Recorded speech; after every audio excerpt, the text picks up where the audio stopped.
Maseret Shkalim Daf Yutchet, et nous commençons 4 lignes avant la fin de la page précédente.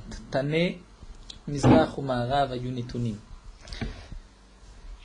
Là, la Gemara continue avec ce que nous avons vu dans le Hamoud précédent, que Shlomo HaMelech avait fait 10 shulchan, 10 tables qu'il avait placées dans le Echal. Comme nous verrons, il y avait aussi 10 menorot. La Gemara avait expliqué que bien que dans le Passouk c'est marqué qu'il y avait 5 tables à droite, 5 tables à gauche, à droite et à gauche ne signifie pas à la droite et à la gauche de la porte, puisque le shulchan doit être placé au nord, du côté nord, donc la porte était du côté est, en face le Kodesh HaKodashim c'était à l'ouest, à droite c'était le nord, donc le shulchan était placé à droite, et à gauche c'était le sud, la menorah était placée au sud. Étant donné que le shulchan devait être placé au nord, donc on ne pouvait pas mettre 5 tables à droite et 5 tables à gauche de l'entrée, mais 5 tables à gauche de la table de Moshe Rabbeinu, que Moshe Rabbeinu avait donc fabriqué, et 5 autres tables à la droite de celle de Moshe, mais toutes les 10 tables étaient du côté nord. Alors la Gemara continue pour savoir comment étaient placées les tables. La Gemara pensait ici que les tables étaient posées l'une après l'autre. Chaque shulchan était de 2 amot. Donc si on met les 10 tables l'une à côté de l'autre dans la longueur, donc ces tables vont prendre 20 amot. Le Echal, le Bet Hamikdash, était de 60 amot de long. 60 amot, c'est-à-dire 40 amot le Echal et 20 amot le Kodesh HaKodashim. Et il y avait aussi, dans la largeur, 20 amot. Donc ici, la Gemara nous explique. Tanem Mizrach ou Ma'arav Ayunitunim. Il y a cette même Gemara qui est dans Masechet Menachot, mais la Gemara a une autre conclusion là-bas. Ici, la Gemara pense que les shulchanot étaient donc dans la longueur l'une après l'autre, et elles étaient posées Mizrach ou Ma'arav dans le sens est-ouest, c'est-à-dire dans la longueur du Echal. Divrei Rabbi, ce sont les paroles de Rabbi. Rabbi Elazar et Rabbi Shimon Omer, Rabbi Elazar et Rabbi Shimon nous dit Tzafon vedarom ayunitunim. Les tables étaient posées dans la largeur du Echal, donc nord-sud. Et la Gemara va nous expliquer. Man de Amar Mizrach ou Ma'arav Nicha, nous dit la Gemara, celui qui pense que la table était Mizrach ou Ma'arav, c'est-à-dire est-ouest, Nicha, on comprend. On comprend que, bien que c'est marqué que les tables étaient à partir de la moitié du Echal, le shulchan était à la moitié du Echal dans la longueur, puisque nous avons vu que le Echal était de 40 amot. En tout, avec le Kodesh HaKodashim, il était de 60 amot. C'est pour cela, comme rapporte Mfarshim Lagma dans Menachot, qu'il y a un passouk qui nous dit que c'était à un tiers du Echal que le shulchan était posé. Donc un tiers, c'est après 20 amot de l'entrée, ou bien c'est la moitié si on compte que le Welmod, le Echal, sans le Kodesh HaKodashim. Et donc après les 20 premiers amot, le shulchan était posé. Si on dit que les autres 10 tables étaient posées donc dans la longueur Mizrach ou Ma'arav, donc on comprend Nicha, toutes les tables étaient du côté nord, dans si on veut dire la deuxième moitié du Echal, c'est-à-dire à partir de 20 amot jusqu'au Kodesh HaKodashim, puisqu'il y avait 10 tables de 2 amot, donc 20 tables. Donc Mandama Mizrach ou Ma'arav Nicha, pourquoi Kulhon Letzafon, d'après la Girsa, la version du Gon de Vina, toutes les tables étaient au nord. Mandamar Tzafon Vedarom. Mais d'après le Mandamar, que les tables étaient posées nord-sud, donc dans la largeur du Echal. Donc si c'est un signe, Imtsa Shulchan Bedarom, étant donné que nous avons 10 tables, et que les 10 tables font chacune 2 amot, donc c'est 20 amot. 20 amot, c'est toute la largeur du Echal, donc il y avait obligatoirement une dizaine de tables qui étaient du côté sud, et les tables devaient être placées dans le côté nord. Nous commençons Daf Yutret, ou Menorah Betzafon.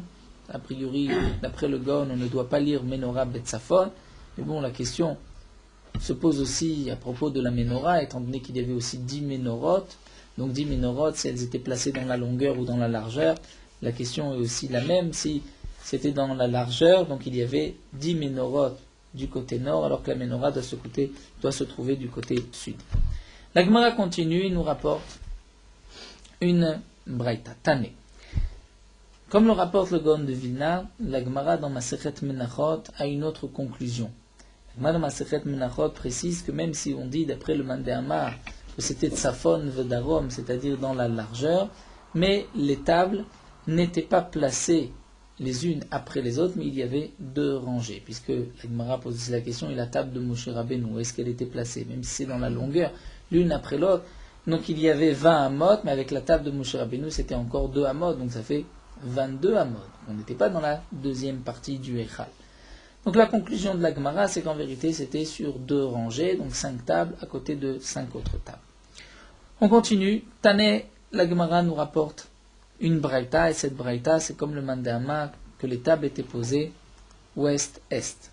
Hashulchan ayanatun mechatzi abayit velifnim. Le shulchan était posé mechatzi abayit velifnim, donc à partir de la moitié du Echal vers l'intérieur, donc après 20 amot, donc depuis ces 20 amot jusqu'à la parochet. Mashur minakotel, décalé, séparé du mur nord, shte amot umerza, de 2 amot et demi. Ces 2 amot et demi, c'était pour les kohanim qui devaient venir remplacer le lechem apanim. Donc, il y avait 2 kohanim qui venaient d'un côté, 2 de l'autre, pour enlever les premiers pains et mettre les nouveaux pains chaque Shabbat. Klapé Hatzafon, nous n'allons pas lire, c'est d'après le Gaon, ou menorah kenegdo bedarom. Et la Braïta nous dit, la menorah était en face du côté sud. Misbeach Hazav, le Misbeach en or, Ayan Natoul, était posé.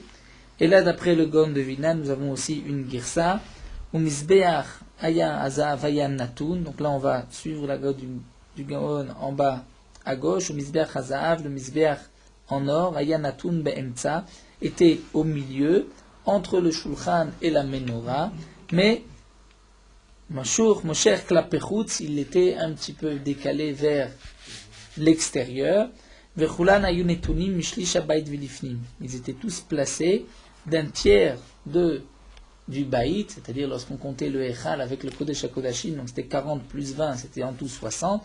Donc ils étaient tous à partir donc de 20 amot du deuxième tiers du Kodesh, du Echal.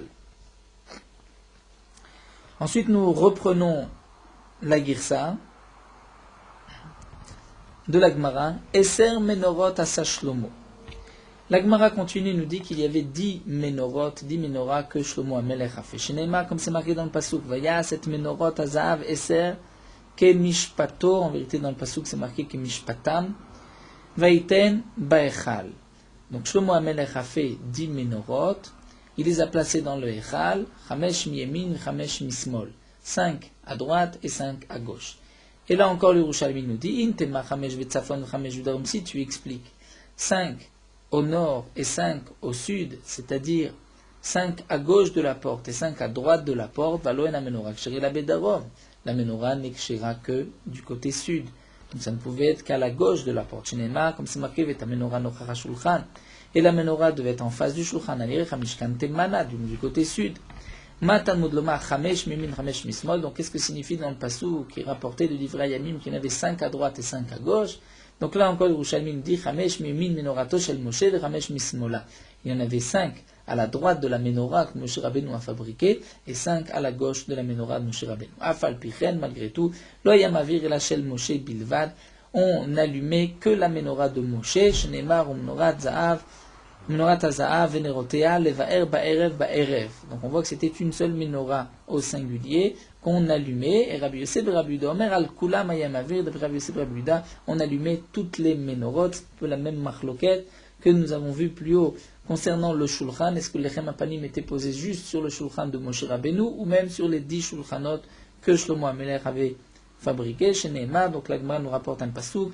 D'après Rabbi Yosef et Rabbi Yuda, c'est marqué Vetamenorot, Veneroteem, Levaram, Kamishpat, Lifnei Adevir, Zaav Sagour. C'était de l'or Sagour. En vérité, l'or Sagour, nous explique la Gemara, c'était une qualité d'or. Lorsque cet or était vendu, donc tous les autres pouvaient fermer leur magasin.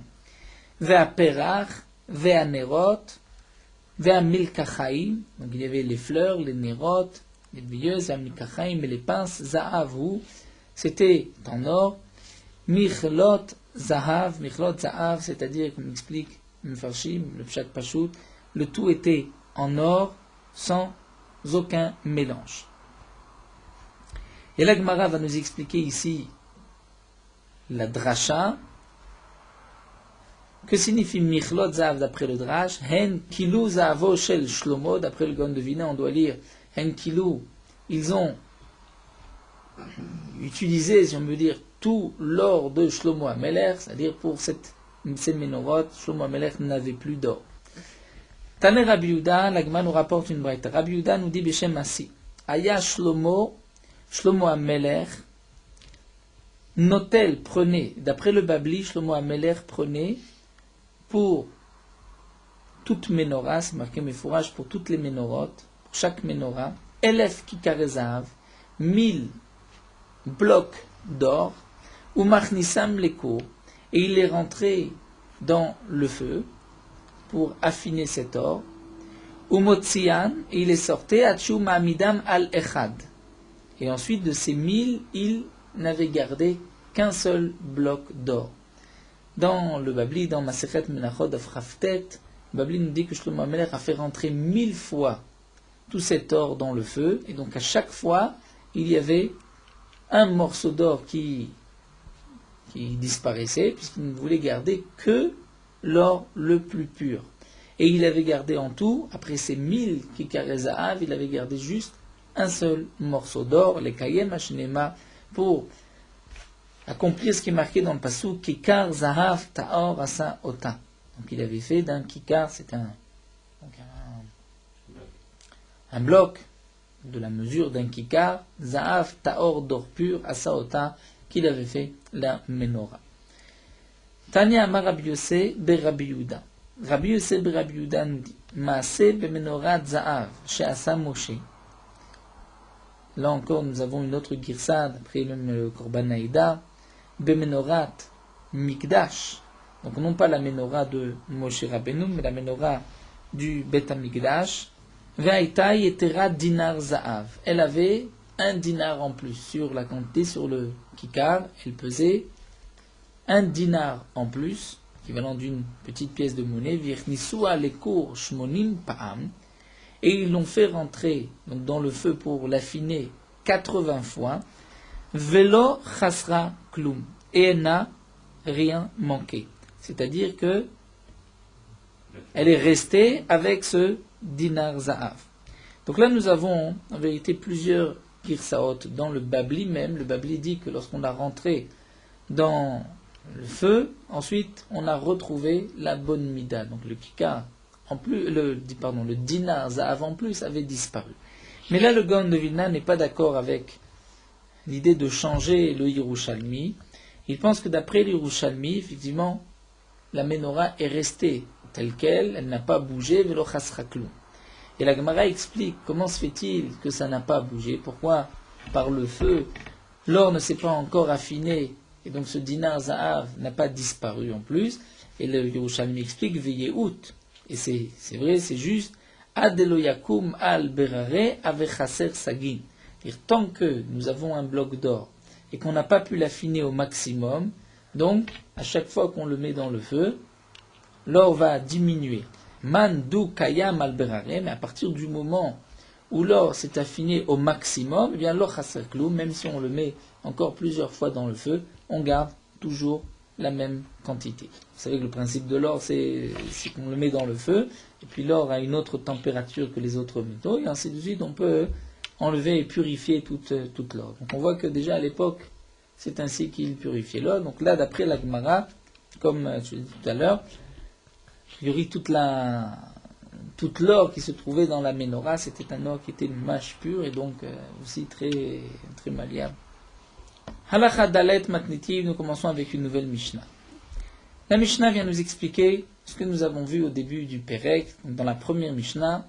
il y avait Shlosha Asar Shofarot, 13 Shofarot, et comme la Gemara l'avait expliqué, Shofarot c'était une boîte dans laquelle on pouvait mettre de l'argent, on pouvait mettre sa nedava, son don.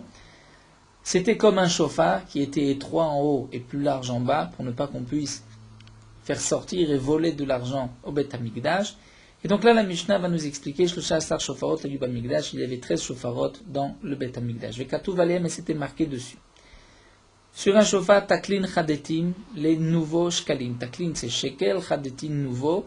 Donc c'est pour les nouveaux shkalim de cette année, celui qui n'avait pas encore donné pouvait poser à l'intérieur. Taklin Atikin, c'était pour les vieux shkalim. Lorsque quelqu'un n'avait pas donné l'année dernière, il devait malgré tout payer sa dette, donc il posait dans cette urne, dans ce chauffard, mais on ne pouvait pas le mélanger avec les Taklin Chadetim comme nous l'avons vu plus haut. Kinim, c'était marqué, kinim, généralement c'est deux oiseaux. Deux oiseaux, il y a deux sortes de korbanot pour les oiseaux, lorsque c'est un zav, une zava, ou une yoledet, donc un homme ou une femme qui avait une impureté de ziva, ou une femme qui venait d'accoucher, il y avait deux korbanot, un korban ola et un korban khatat, deux oiseaux. Mais il y avait aussi la possibilité d'offrir deux oiseaux, en tant que korban ola, comme cadeau au Beth Amikdash. Donc ici, nous verrons exactement que signifie kinim, c'est une marloquette, est-ce que c'était khatat et ola ou bien pour deux korban ola, kinim ve gozale ola, et gozale ola c'était de deux oiseaux encore, mais pour le korban ola. Etzim, c'était marqué sur un chauffard etzim de bois, si quelqu'un voulait offrir du bois au Beth Amikdash, levona. Levona c'était cette plante qui servait aussi dans la kétoret, qui avait une bonne odeur, et qu'on utilisait aussi pour les menachot. Ou bien zahav la kaporet, si quelqu'un voulait offrir de l'or, la kaporet. Généralement, la kaporet, c'est ce qui recouvrait le Avon HaKodesh, mais ici, dans le sens de kaporet, c'est pour tout klisharet, pour tout ustensile qui servait au Beth Amikdash. Et il y en avait encore 6 shisha lindava, où c'était pour les nedavot, pour tous les cadeaux, et l'Agma nous expliquera par la suite de quel nedava il s'agit.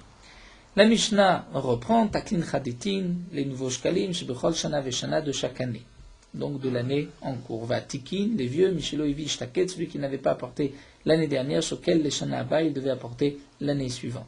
Kinim en Torin, Vegozle Olaen Bene Yona, Kulan Olod Verabiuda. D'après Rabiuda, Kinim, c'est les pigeons. Gozale Ola, c'est les colombes. Donc lorsque quelqu'un veut offrir des pigeons ou des colombes, quelle différence entre les pigeons et les colombes? C'est que les pigeons, il fallait que ce soit des gdolim, des grands, plus âgés, les colombes des petits. Et d'après Rabbi Yehuda, aussi bien Kinim que Gozale Ola, donc les pigeons ou les colombes, c'était seulement lorsque quelqu'un voulait offrir un korban Ola. Donc les deux étaient pour korban Ola. Il y avait une différence dans la manière d'offrir, de sacrifier des oiseaux, si c'était korban Ola ou korban Khatat. Puisque, bien que généralement le korban khatat d'une béhéma, d'une bête, on devait asperger le sang en haut, et pour un korban ola, on aspergeait en bas.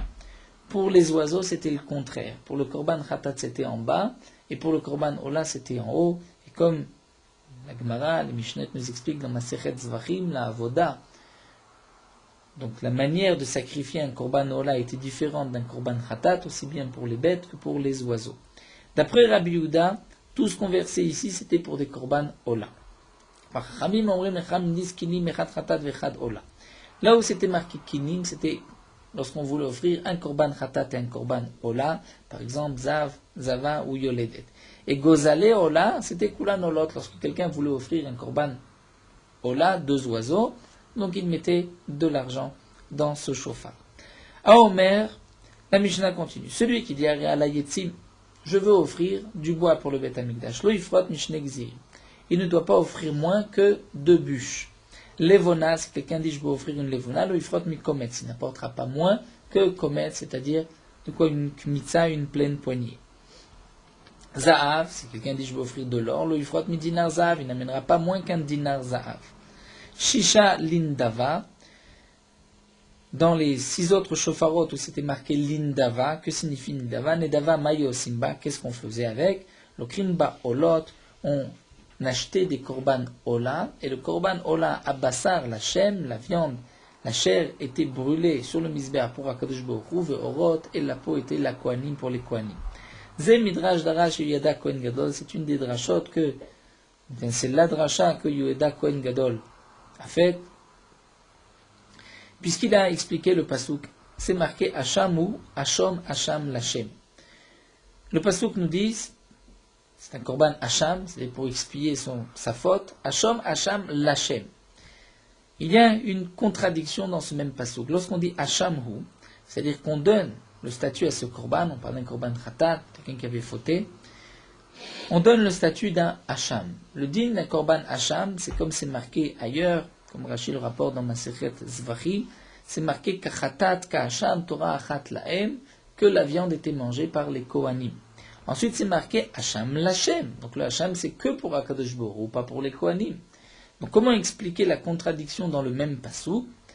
Yehoyada Kohen Gadol a expliqué Ze aklal kol shuba mishum chatat ou mishum hashma, c'est-à-dire tout ce qui était venu au départ pour un korban chatat ou pour une faute, un korban hacham, et que c'est de l'argent en plus, comme nous l'avons vu le motar chatat ou motar hacham, il a karbaem olot, on achètera un korban ola, à basar lachem beorot la kohanim. La chair ira pour Akadosh Baruch Hu, c'est ainsi qu'on va expliquer hacham lachem, il s'agit de la viande. Et ce qui est marqué hachamut, c'est-à-dire il y a une part pour les kohanim, c'est aorot la kohanim, la peau pour les kohanim.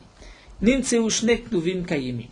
Donc, d'après cette dracha, donc les deux psukim sont expliqués. Hacham lachem ve hacham la kohen. Il y a hacham pour Akadosh Baruch Hu, une partie pour le kohen. Veomer, et comme c'est marqué aussi dans un pasuk, dans Melachim, kesef hacham ve kesef chatat lo yuva bet Hashem la kohanim yu. C'est marqué que l'argent qui était destiné à un korban hacham ou un korban chatat ne rentrera pas, ne sera pas bet Hashem pour la maison d'Hachem, si on peut dire, mais la kohanim yu, ceci sera pour les kohanim. Donc, quelle est la signification de ce pasuk que ce n'est pas l'Hachem la kohanim yu? Donc, il est évident que lorsqu'un homme va prélever de l'argent pour un korban khatat, korban Hachem, ce n'est pas pour les kohanim, mais c'est comme Yehoyada Kohen Gadol a expliqué. Donc, on va acheter un korban que les kohanim pourront aussi en profiter, puisque les kohanim auront droit à la peau du korban, comme tout korban ola d'ailleurs. Lorsqu'un homme offrait un korban ola, la viande, les graisses étaient brûlées sur le misbéach, mais la peau était pour les kohanim. La Gemara continue, Tanya Amar Rabbi Yehuda nous dit, Lo haya shofar shel kinim birushalayim mipnei atarovot. Donc nous avons vu dans la Mishnah que d'après Rabbi Yehuda, il n'y avait pas de shofar pour khatat et ola. Il n'y avait de shofar que pour un korban ola. Puisque d'après Rabbi Yehuda, kinim et gozale ola, c'est seulement lorsque quelqu'un avait offert pour un korban ola, et non pas pour un korban khatat. Pour quelle raison? Pourquoi d'après Rabbi Yehuda, il n'y avait pas de shofar pour un korban khatat? Si quelqu'un doit apporter un korban khatat, il pouvait poser l'argent à l'intérieur, et ensuite les kohanim allaient se charger d'acheter des oiseaux et d'offrir ces oiseaux, un pour korban khatat, un pour korban ola. Et Rabbi Yehuda explique, mipnei atarovot, à cause des mélanges, c'est-à-dire, shema tamut achat, venintseu dmei chataot metot meuravot baem. Donc ici, shema tamut achat, c'est-à-dire, comme l'expliquent les mefarshim, c'est peut-être une des propriétaires ou un des propriétaires de ces oiseaux va mourir. Et donc à ce moment-là, nous avons un din que lorsque le propriétaire d'un korban khatat meurt, le korban khatat doit aussi mourir. Tamut, ça fait partie des chamesh chataot ametot que nous avons déjà vu dans la Masechet Psachim. Donc puisque si un des propriétaires, puisqu'il y avait des tas de gens donc, qui versaient, qui mettaient leur argent dans ce chauffard, et ensuite, il y avait un moment dans la journée où on devait, tous les quelques temps, on devait vider, acheter des korbanot, sacrifier ces korbanot. Donc peut-être que un des propriétaires était mort entre-temps, et qu'il y avait de l'argent de khatat à l'intérieur, donc il y avait de l'argent qui devait servir un korban khatat, meuravot baem, qui était mélangé avec tout l'autre argent, et donc à ce moment-là, on était confronté à un problème, puisque cet argent ne devait pas être sacrifié en tant que korban. Et là, la Gemara va poser une question, va à Tanya. Pourtant, nous avons une braïta qui nous dit, Aïcha she'amra are alai ken. Une femme qui dit,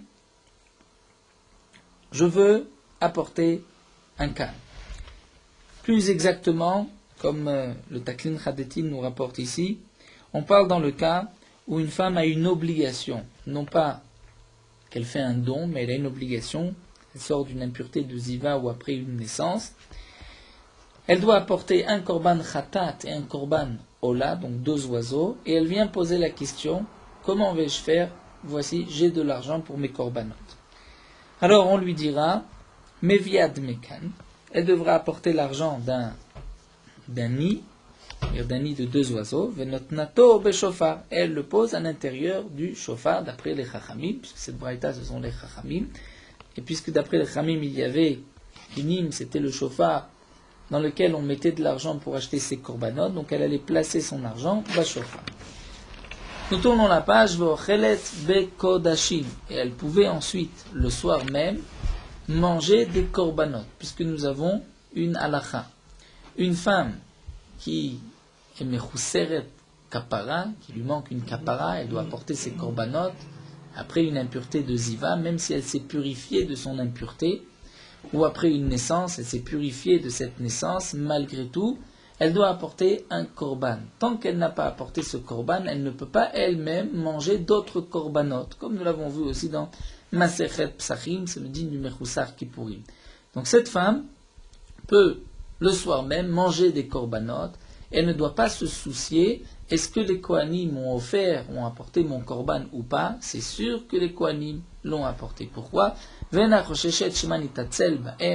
Et elle ne doit pas craindre que peut-être les Kohanim mitatzel, c'est-à-dire ont été paresseux, n'ont pas offert son korban, puisque comme le rapporte le korban Aedat, il y a une chazaka que le beddin des Kohanim ne se levait pas avant d'avoir vidé tous les shofarot de ces kinim et d'avoir offert les korbanot. Ve'en choshesh shemad mechatat mitot meuravot ba'en. Donc d'après le Gaon de Vilna, on va enlever le mot Kohen. Ve'en choshesh, donc ça c'est déjà la preuve de la Gemara. La Gemara vient nous dire, dans cette braïta, on ne voit pas que Rabbi Yehuda est en machloket. Rabbi Yehuda ne vient pas dire, mais attention, on ne peut pas laisser cet argent dans les shofarot, puisqu'elle risque de mourir. Donc on voit, En choshesh shemad mechatat metot meuravot ba'en, même d'après Rabbi Yehuda, on ne craint pas qu'il y a peut-être de l'argent de Khatat dont le propriétaire est mort. Donc tu vois, nous dit la Gemara, que même d'après Rabbi Yehuda, on ne craint pas que peut-être le propriétaire est mort entre-temps. Et la Gemara répond, en vérité, d'après Rabbi Yehuda, ki kamrinan bechataot shemetu ba'alehem vadai. C'est-à-dire, Rabbi Yehuda a dit, on ne peut pas faire un shofar. C'est vrai qu'on ne doit pas être rochesh, que peut-être quelqu'un va mourir. Mais on n'a pas fait de shofar de peur que, lorsqu'on sait qu'une personne est morte et que cette personne a laissé de l'argent à l'intérieur, donc il risque d'y avoir un mélange et on ne pourra pas s'en sortir. Donc Rabbi Yehuda est d'accord sur le principe même que si la personne est vivante, que personne n'est mort, qu'on peut offrir ses korbanot, mais dans le cas où on sait que la personne est morte, dans ce cas-là nous avons un problème. Donc d'après Rabbi Yehuda, on n'a pas fait de shofar pour les obligations lorsque c'était Khatat et Ola, donc la personne devait elle-même apporter son korban et ne pas laisser de l'argent dans un shofar. La Gemara termine cette sugia avec la notion de brera, que nous avons vu aussi déjà plusieurs fois, le principe de yesh brera ou en brera, nous avons vu aussi longuement dans Masechet Eruvin. Yesh brera, c'est-à-dire, lorsqu'on va prendre maintenant la valeur, c'est-à-dire la Gemara se pose la question, même dans le cas où un des propriétaires de ces kinim est mort. Donc il y a la valeur d'un korban khatat qu'on ne peut pas laisser, puisque normalement cet argent devait être jeté les yamamela, puisque c'est un korban, il devait être tué. Donc on devait jeter cet argent dans la mer morte. Donc nous dit la Gemara, si on accepte le principe de Brera, le principe de Brera est le suivant. Je vais prendre 4 zouzim, la valeur du korban khatat, et je vais dire, ces 4 zouzim, c'est certainement l'argent qui appartenait à la personne qui est morte. Je prends cet argent et je le jette dans le nar. Le principe de Brera, c'est de dire que Ouvrar à davar les mafrias, et il s'avère, lorsque je prends cet argent, rétroactivement, que c'était certainement cet argent, même si je ne sais pas quelles étaient les pièces que ce défunt a posées à l'intérieur du chauffard, mais je vais dire par le principe de brera, je sors cet argent, c'était certainement cet argent. Donc c'est une marloquette, est-ce qu'on dit brera ou pas? Nous dit l'Agmari Amrinan brera, si on accepte le principe de brera, eh bien Nivror Arbazouzé, Venijde Benara, on peut choisir, prendre 4 pièces et les jeter dans le fleuve, et d'Arlishtoré, le reste sera permis. L'Agma nous dit que ce n'est pas une question, puisque Amrinan Be'alma, nous savons que dans le chasse, généralement on dit Rabbi Yehuda, let le brera, d'après Rabbi Yehuda. Rabbi Yehuda n'accepte pas le principe de brera, donc d'après Rabbi Yehuda, c'est vrai que si le propriétaire est mort, si on craint que peut-être le propriétaire est mort, donc on n'a pas le choix, on devra tout mettre de côté. C'est pour cela que d'après Rabbi Yehuda, on n'a pas fait de chauffard. On n'a pas fait de chauffard pour kinim lorsque c'est echad chatat vechad ola, un korban chatat, un oiseau ola, mais seulement lorsque quelqu'un veut faire un cadeau, un don, et offrir 2 oiseaux en tant que korban ola. La Gemara continue, et là nous allons voir sur les bois, les bûches. Rabbi Yosef et Rabbi Bou nous dit Amar Rabbi Ba bar Mamal Ba'e. Rabbi Ba bar Mamal a posé la question suivante. Ba'e, comme Taklin Khadeti nous dit donc à chaque fois, Ba'e, c'est-à-dire, il a posé la question Beth Midrash, êtes-vous d'accord avec ce que je dis? Amar Are Alay Etz, lorsqu'un homme a dit je veux apporter Etz, donc au singulier, du bois, mais du bois au singulier, est-ce qu'il doit apporter 2 bûches ou pas? Eh bien, Rabbi Ba bar Mamal nous dit Mevi Gizer Echad, il n'apportera qu'une seule bûche.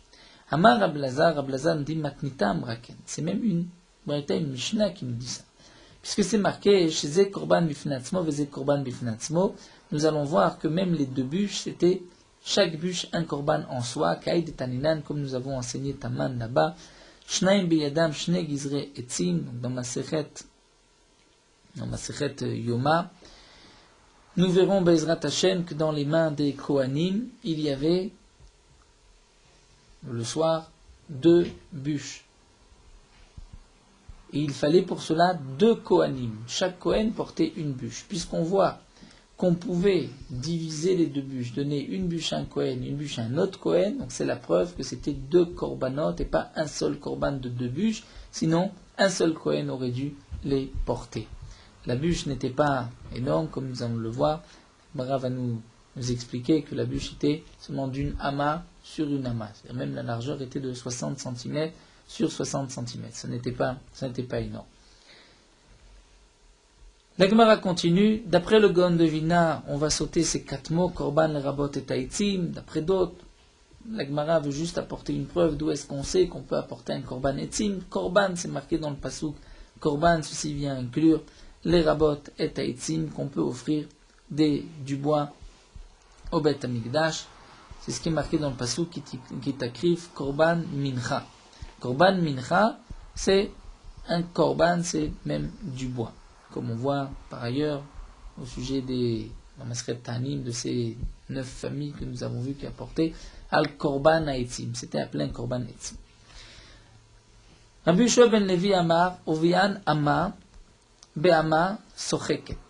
Rabbi Yoshua ben Levi nous dit la largeur, l'épaisseur de ces bûches était d'une ama, environ 50-60 cm, Be'ama Socheket. Mais c'était une ama Socheket, qui sourit, c'est-à-dire une ama large.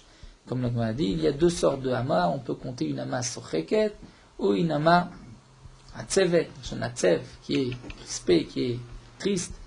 Et ici, on nous verra vers Orkan la longueur d'ama gedouma. Ama gedouma, c'est une petite ama. Donc il fallait une ama, dans la largeur, c'était une ama bien large, mais dans la longueur, une ama qui était plus étroite, plus courte. Rabbi Yochanan Beshem Rabbi Ami explique que min turtani, c'était comme une tourtani. Tourtani, s'explique le Mefarshim, c'est comme le canet, le roseau d'une balance. Qu'est-ce que Rabbi Ami veut nous dire? Donc là, il y a plusieurs explications. Même le Taklin Khadeti nous rapporte que peut-être ce qu'il veut nous dire, c'est que de la même manière que dans la balance, c'est très fin, donc la largeur de la bûche n'a pas d'importance, ça peut être même une bûche très fine.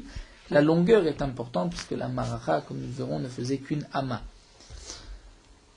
D'après une autre explication, ceci devait être carré d'après lui, comme le Kané Moznaïm, qui a exactement les mêmes mesures.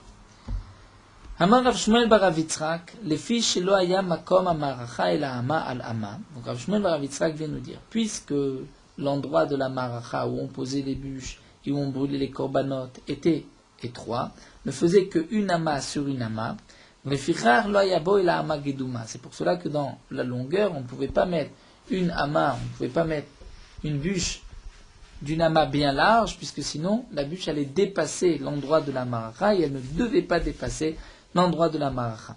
Nous verrons ces marachot aussi dans Masechet Yoma, où la Mishnah nous explique combien de marachot il y avait sur le misbeach et à quoi servait chaque maracha. Vetanechen, l'Agma nous dit, nous avons aussi un enseignement dans une braïta, que c'était une ama sur une ama.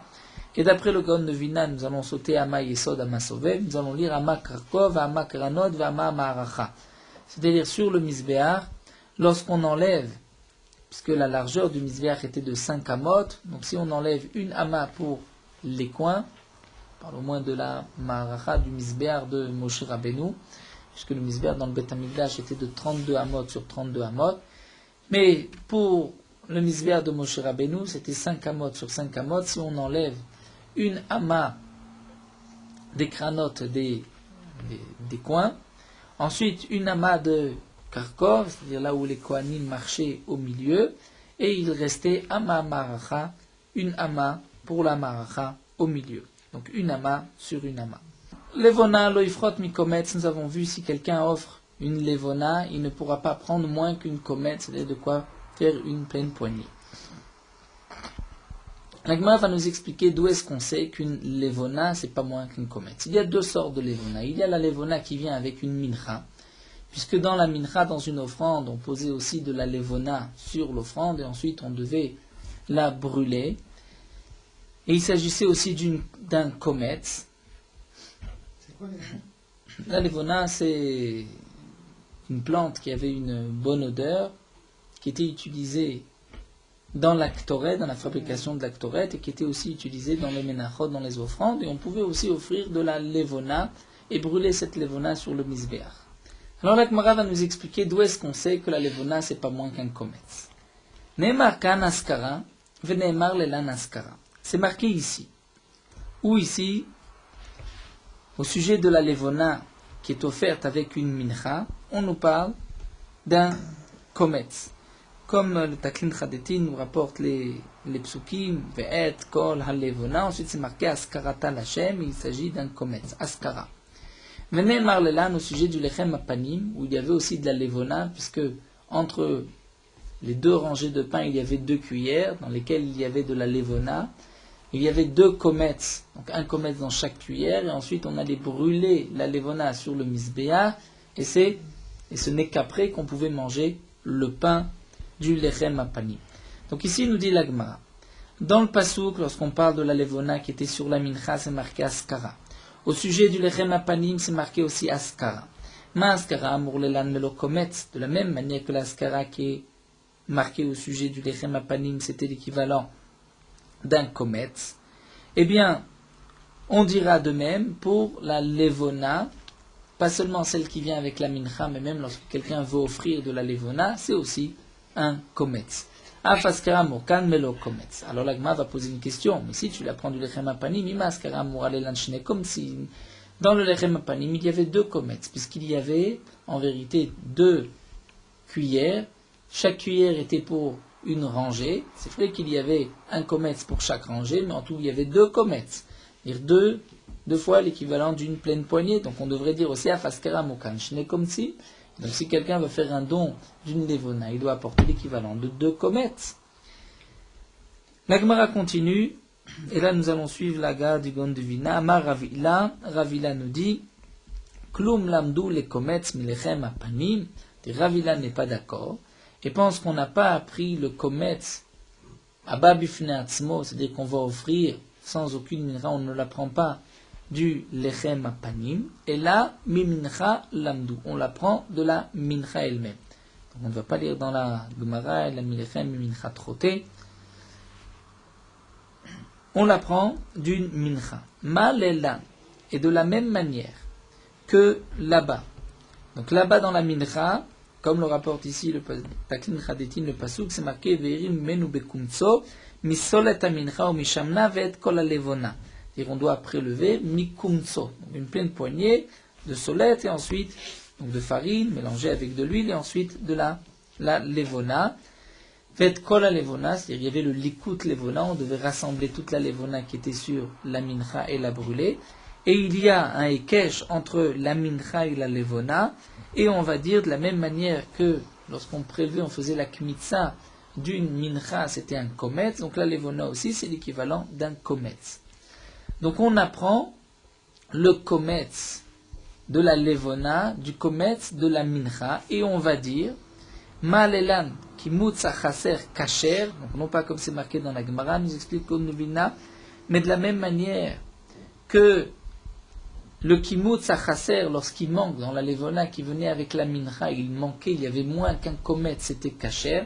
Alors que plus haut, si on la prend du lechem apanim, le lechem apanim, s'il y avait moins qu'un komet, ce n'était pas kasher. Donc là, on va apprendre de la mincha elle-même, et Rabbi La vient nous dire de la même manière que kimutz achaser kasher, afkan kimutz achaser kasher, c'est aussi kasher. La Gemara continue à Rabbi Yusa. Milta de Rabbi La Amra, nous dit Rabbi Yusa, des paroles de Rabbi La, Amra, c'est-à-dire c'est mouchar, on est obligé de dire, Kamitnadev levona, mevia bekumtso shel Kohen. Toujours d'après la Girsa du Gaon de Vilna, puisque d'après Rabbi La, on apprend la levona d'une mincha, donc il faudra apporter la kmitza du Kohen, c'est-à-dire suffisamment pour que le Kohen, qu'il y ait la kmitza du Kohen, peut-être qu'il vient exclure du propriétaire, puisqu'on l'apprend de la mincha, de la même manière que pour une mincha, pour une offrande, ce n'était que le Kohen qui faisait la kmitza, donc on doit aussi, pour la levona, prendre la mesure, la main du Kohen. Et Rabbi Chizkia, Beshem Rabbi Irmia dit, non, on va filer au bekometz abali, même si ce n'est que les propriétaire, c'est pas grave, puisque après tout ce n'est qu'une levona, un cadeau en soi qu'il fait, donc on ne doit pas tenir compte de la main du Kohen. Il y a ici d'autres girsaot du Kohen Gadol, et certains veulent expliquer le plus grand des Kohanim, c'est-à-dire la main la plus large des Kohanim.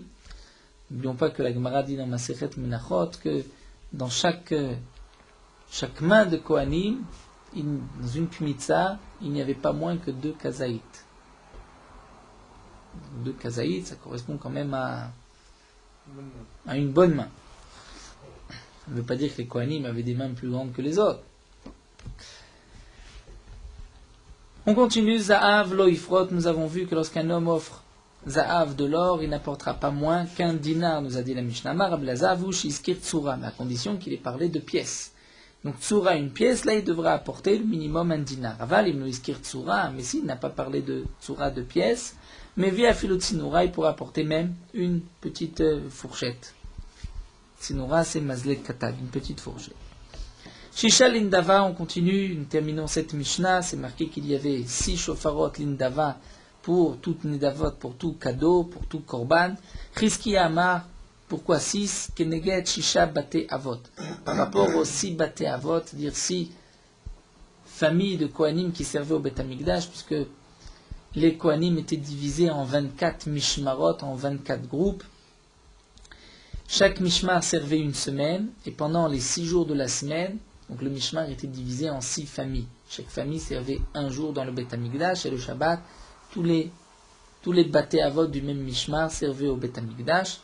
Donc en vérité, comme la Gemara le dit, les Kohanim ne servaient en général, en moyenne, que 2 fois par an au Beth Amikdash, et seulement leur jour et le Shabbat, mais pas plus. Donc ici, il fallait 6 lindava pour qu'il y ait suffisamment pour chaque Bate Avot, dire chacun avait son chauffard pour ne pas qu'il y ait de dispute et que l'un dise, toi tu as pris de ma part. Bar Pedaya Ama Keneget Shesh Behemot. Vous avez dit pourquoi 6 chauffarot par rapport aux 6 Behemot, 6 bêtes qu'on pouvait offrir en tant que Korban Ola, par taureau, Ve'egel, un veau, Ve'seir, le bouc, Aïl, le bélier, Gedi, l'agneau, Vetlé et le mouton.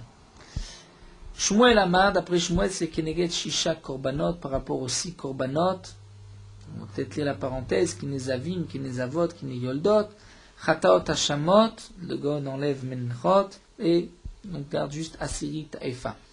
Donc c'est 6 sortes de Korbanot, Im de Zavim, Zavot, Kineyoldot, Mir Chataot Hashamot, Ve Asirit Efa. En vérité, Zavim, Zavot et Kineyoldot, ça, nous l'avons déjà vu plus haut dans Kinim. Ça ne fait pas partie des 6 de Nedava. Et ici, tout dépend des Girsaot. L'Agma continue, Amar Rabbi Yochanan. Rabbi Yochanan nous dit Al-Yede Shanedava Meruba. Étant donné qu'il y avait, nous dit Rabbi Yochanan, pourquoi on avait besoin de 6 shofarot, étant donné qu'il y avait beaucoup de Nedavot, les gens offraient beaucoup d'argent pour offrir des korbanot. Riboula Shofarot Arbe, on a mis beaucoup de shofarot pour ne pas que les pièces risquent de rouiller, de pourrir, Apchou, explique rapporte les Mefarshim. Donc il fallait beaucoup de shofarot pour qu'il y ait la place de mettre tout cet argent. La Gemara continue avec juste l'explication de quelques psukim, une contradiction, et là aussi nous avons donc beaucoup de girsaot, de versions différentes. Nous allons garder celle du Gaon de Vilna. Donc en bas nous allons commencer d'Afret, nous pouvons laisser là les quelques lignes qui vont suivre, on va lire. Dans le Gaon de Vilna, Ktiv, c'est marqué que Chalotam eviu lifnei hamelech veyoyada et shar hakesef veyasu kelim lebet Hashem keli sharet. Nous avons un premier pasouk qui dit qu'ils ont apporté l'argent devant le roi Yehoyada et ils ont fait des kelim, donc des keli sharet avec cet argent. Et c'est marqué dans un autre pasouk, Ach lo yaase bet Hashem sipot kesef mazmerod. Donc le pasouk vient de dire a priori qu'on n'a pas fait de kelim avec cet argent. Donc la Gemara rapporte une contradiction dans les psukim. On voit dans un pasouk qu'on utilisait donc l'argent qui était offert a priori pour le Bedek Habayit pour des kelim, et dans un autre pasouk on voit qu'on n'utilisait pas pour des kelim. Et la Gemara va répondre, donc Rabbi Shimon bar Nachmani Beshem Rabbi Natan, je suis la Gao du Gaon, donc dans Daf Yutet maintenant. Donc Rabbi Shimon bar Nachmani dira au nom de Rabbi Natan, Shte Nedavot asa. En vérité il y avait 2 Nedavot, donc un pasouk nous parle d'une Nedava, l'autre pasouk nous parle d'une autre Nedava, il n'y a pas de contradiction. Une Nedava était pour le Bedek Habayit et une autre Nedava était pour les Kelim. Et Tana de Rabbi Shmuel, et nous avons une braïta au nom de Rabbi Shmuel qui nous dit en vérité Nedava Achat. Il n'y avait qu'une seule Nedava. Et que signifie Maï Kechalotam, c'est-à-dire Charché au Tirou. Charché au Tirou, c'est-à-dire qu'au départ on a effectivement pris pour un certain but, mais lorsqu'il y en avait suffisamment, donc on a utilisé pour autre chose, et ainsi on expliquera les 2 psukim. Et l'Agma continue avec Kachal de Rabbi Yuda. Al de Rabbi Shmael, et la Gemara continue avec une question sur Rabbi Shmael, c'est marqué Vaikar Yoda Kohen Aaron Echad, Vaikov Chor Bedalto, Vaiten Oto Etzel HaMizbeach. Donc on voit que Yada a pris un Aaron, il a fait un trou, il l'a placé à côté du Mizbeach. Vektiv, et c'est marqué aussi Vayomer Hamelech Yasu Aaron Echad Veitnu Beshar Bet Hashem Chutza. Donc on voit qu'il y avait a priori 2 Aaronot. Un Aaron qui était à l'intérieur, à côté du Mizbeach, et un autre Aaron, une autre caisse qui était à l'extérieur. Donc d'après Rabbi Ishmael qui nous a dit qu'en vérité qu'il y avait une seule Nedava, et qu'on avait d'abord utilisé pour le Bedek Habayit, et ce qui restait avait été utilisé pour les Kelim. Bien sûr, c'était avec le principe de Lev Beddin Matna Lehem, c'est-à-dire que le Beddin pouvait décider qu'est-ce qu'on allait faire de l'argent qui avait été versé. Donc la Gemara termine sur une question d'après Rabbi Ishmael, puisqu'on voit qu'il y avait 2 Aaronot, donc c'est qu'en vérité il y avait 2 Nedavot, et la Gemara va répondre, Amar Ravuna, Ravuna Amar Mipne Atmeim. C'est-à-dire qu'en vérité, les 2 caisses étaient pour le même but, mais la deuxième qui était à l'extérieur du Beth Amikdash était pour les gens impurs qui ne pouvaient pas rentrer dans le Beth Amikdash, donc eux pouvaient poser leur argent à l'extérieur. Et nous terminons avec Rav Hanina Beshem Rav Yosef nous dit, donc le dernier mot, dernier pasouk, Ach lo yaseh bet Hashem sipot kesef mezamerot. Rav Hanina Beshem Rav Yosef rapporte une autre preuve qu'il n'y avait qu'une seule Nedava, parce que c'est marqué Ach lo yaseh bet Hashem sipot kesef mezamerot. que on n'utilisait pas de l'argent qui était pour le Bedek Habayit pour faire des kelim, mais c'était donné le Osea Melacha pour ceux qui travaillaient au Bet Hamikdash. Hadran alar Perek Yud Gimel Shofarot, et reprendrons Bezrat Hashem demain le 7e Perek.